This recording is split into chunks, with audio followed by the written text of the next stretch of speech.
Happy Thursday evening. So I hope everybody's doing well. Hope everybody's having a good week. Still social distancing, staying at home, doing everything that we can to do our part so that we can get through this.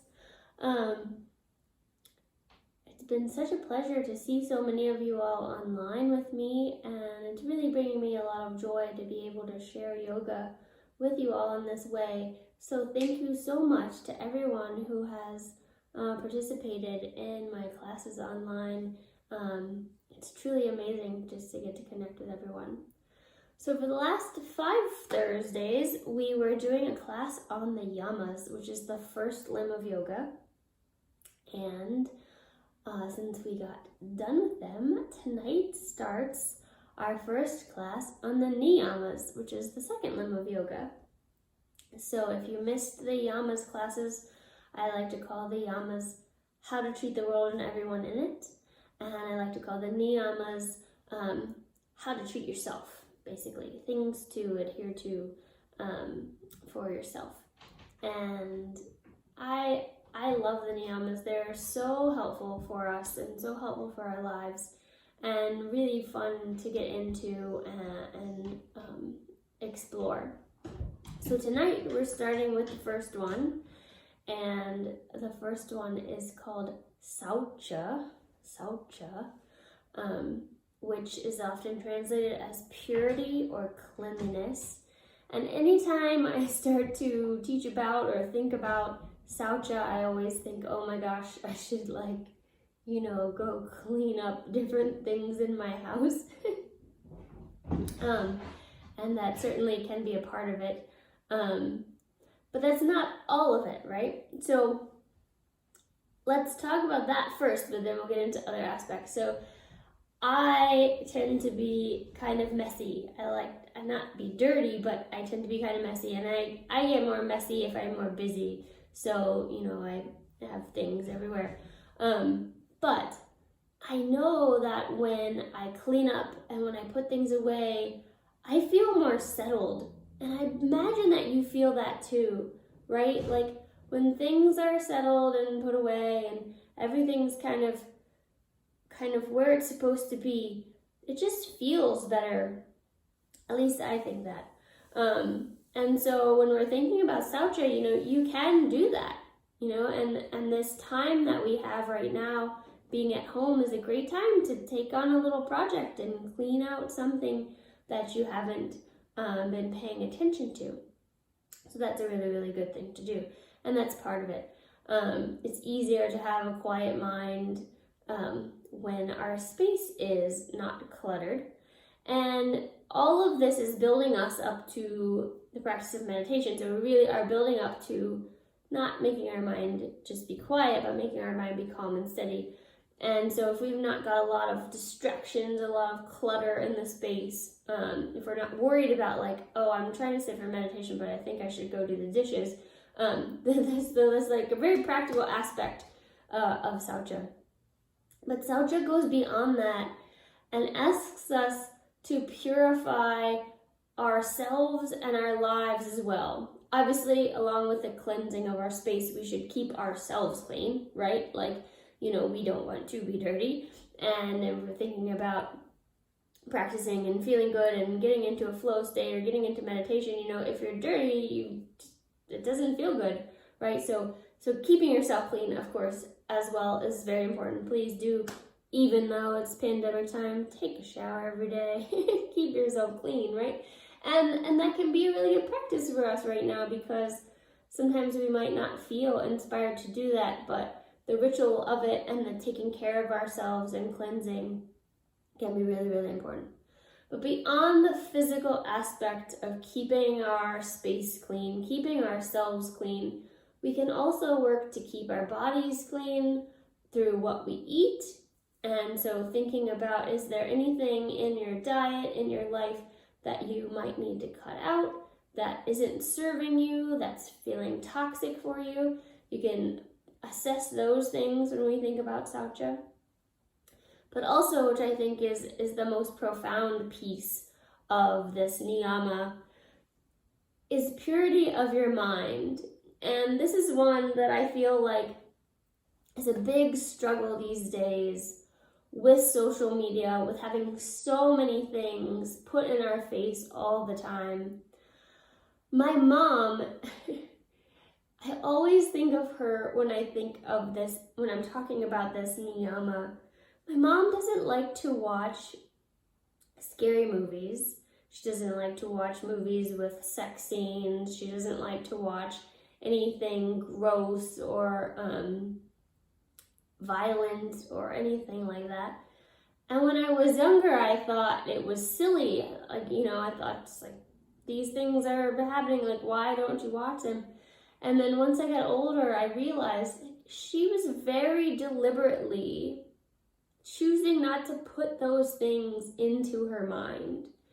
And that's kind of what Saucha is about. Being able to say, I'm going to keep pure thoughts. It doesn't mean you have to be like a chaste person or, that kind of thing. But keeping our mind so that it's not going down negative thoughts. Keeping our mind so it's not worrying about things that don't matter or we can't control. Keeping a purity to what goes into our brain. And then at the same time also, as what's going into ourselves, we want to keep that pure. The same thing goes for what's going out. And so when we're speaking, making sure that we're speaking with purity, with cleanliness, not speaking ill of people, not gossiping, not getting into conversations where we're just complaining and being negative. And I know we can all do that, and we kind of bond over it oftentimes, but it really isn't the greatest thing for us. And so the more we can try this practice of purifying our thoughts and our words, it really can be quite helpful for us, and it can really help us get to a good feeling place, which is what we're trying to do with our yoga practice. In addition to the thoughts and the words that we say, I think that also feeds into our relationships and our interactions with the world. And it brings me to think that Saucha is also about really being present with someone or a moment or a thing, whatever it is that you are there with in that moment. Just be there with it. No judgment, no plan, not trying to do anything, just being there in that pure moment. That's part of Saucha too. So keep these things in mind as you're going through this time of quarantine. I know it's really challenging, but see if you can be in the present moment.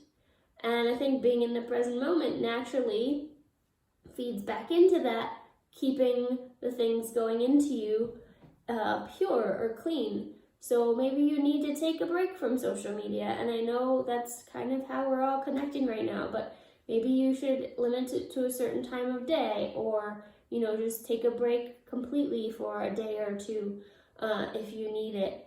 Check in with yourself and see, what is it that's going into me? What is it that's coming out for me? Am I being present when I am interacting with people, even if it is online? Am I fully present, or am I, doing something else because it doesn't really matter because it's a computer screen? Still honor that relationship and be there in the present moment. I hope all that makes sense. I want to do a little fun, really simple standing flow for us tonight. It's a flow that I'm inspired by, a flow from a yin yoga lineage, but this is their yang flow, one of their yang sequences, which means active. So it's not a yin practice specifically, but it's like a practice for movement and being more active. But it feels really good to kind of like move energy around, and I think you can use it for sort of cleansing what's going on within you. So let's try it together. I actually haven't done it in a really long time, so we'll see how it goes. I'm gonna back up to my mat, so. Let's just go ahead, however you are standing there, Let your hands rest at your side, feet on the ground, hip distance apart, knees soft. Close your eyes. Take a nice easy inhale and a nice easy exhale. And then go ahead, set a little intention for this next probably 3 minutes or 5 minutes that we're going to be here on our feet, on our mat. It can be something to do with cleansing, purifying, it can be something else entirely. It doesn't matter, it's just for you. Whatever it is, hold it in the space of your heart. Take a couple more nice long breaths.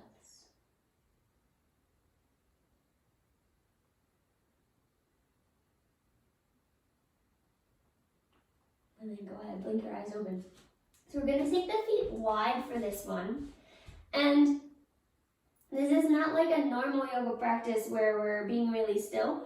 We can move the feet around. So the heels and the toes are going to kick in and out as makes most sense for you. So feel like if you are inclined to move your feet, just go ahead and move them. I'll try to cue it, but you can move them anyway if it feels right for you. So to start, let's have heels out, or heels in, toes out. And we'll take a big inhale, reach the arms up. Feel like you're drawing energy down from the sky, pulling it into your center, and then press it out to the side. Bend the knees, straightening the legs, turn the heels back out. Let the hands come all the way to the ground. Just drop down low, nice and slow. Keep the left hand where it is. Reach the right hand up for the sky. Have a big twist. Don't worry about square hips or anything like that. Just big twist. Bring that right hand down. Reach the left hand up. Big juicy twist. And then bring both hands down.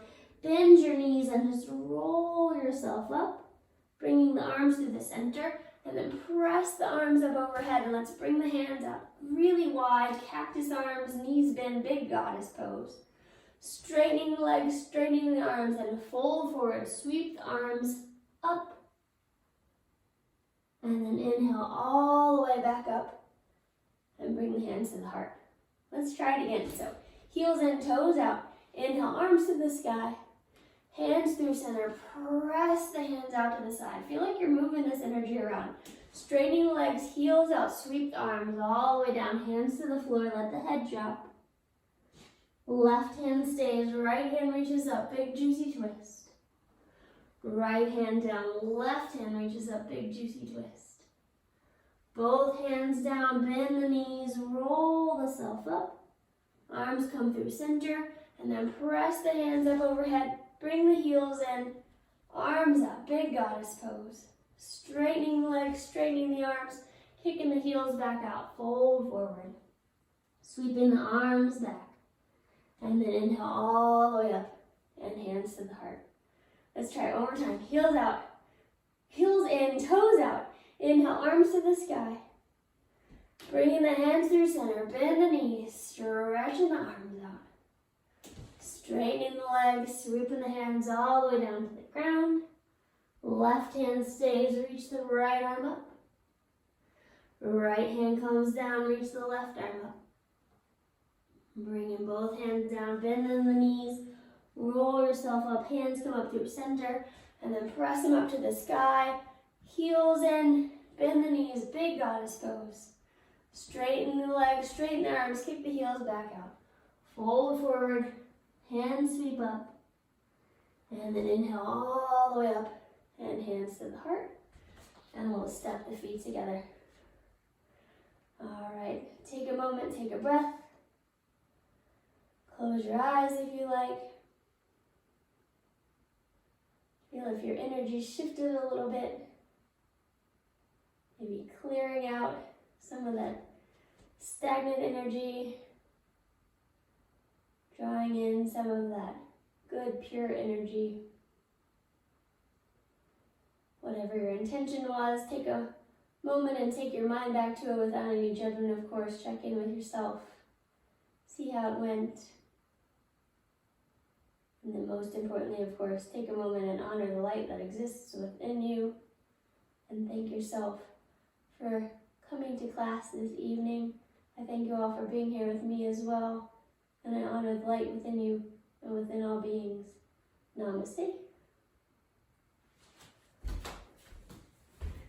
Thank you everyone for being here. I will see you next week for our second Niyamas class. Please come back and join me.